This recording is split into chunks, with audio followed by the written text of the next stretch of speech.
Pakistan drama industry के मारूफ अदाकार और हिदायतकार यासिर नवाज ने माजी में अपने साथ पेश आने वाली खौफनाक कहानी शेयर की। जनवरी 2021 में निजी टीवी चैनल के शो में गुफ्तगू करते हुए यासिर नवाज ने अपने साथ पेश आने वाले पुरस्कार वाक़े का अहवाल बताया। उन्होंने बताया था कि एक ड्रामे की शूटिंग के लिए जब वो कराची में 3 तलवार के रास्ते में आने वाली एक खस्ताहाल इमारत में गए तो उस इमारत का गार्ड खासा पुरस्कार महसूस हुआ। उन्होंने मजीद बताया कि चौकीदार से भी जो सवाल किया जाता उसका जवाब 2 से 4 सेकंड रुकने के बाद देता था। उन्होंने कहा कि क्योंकि शूट किए जाने वाले सीन रात के थे तो हमने सोचा कि रात 10 बजे से सुबह 5 बजे तक वो सीन शूट किए जाएंगे। जब हम इमारत में दाखिल हुए तो मुझे और मेरी टीम को एक अजीब सी वहशत महसूस हुई। अदाकार ने मजीद बताया कि रात के 7:30 बजे के बाद जब मेरी नजरें यूं ही ऊपर की जानिब पड़ी तो मैंने देखा कि सफेद रंग का साया जिसके कंधे भी नजर आ रहे हैं लेकिन चेहरा नजर नहीं आ रहा। जब मैंने अपनी टीम की एक लड़की से कहा कि ऊपर देखो कुछ नजर आ रहा है तो उसने कहा कि सर मैं आपसे पहले वही देख रही थी, ऐसा लग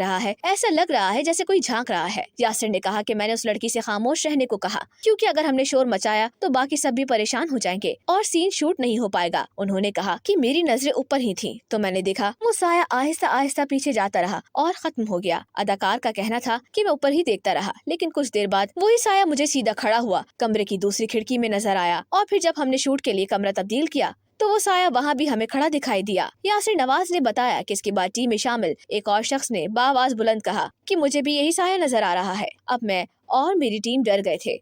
मैंने अपने साथ खड़े शख्स से कहा कि यहाँ शूट मुनासिब नहीं, हमें निकलना चाहिए। उन्होंने कहा कि मुझे मेरी टीम के एक शख्स ने यहाँ तक कह दिया था कि सर अगर आप इजाजत दें तो मैं लाइट्स का रुख उस साए की तरफ करता हूँ, उससे ये होगा कि जो भी मखलूक है हमें वाज़े हो जाएगा।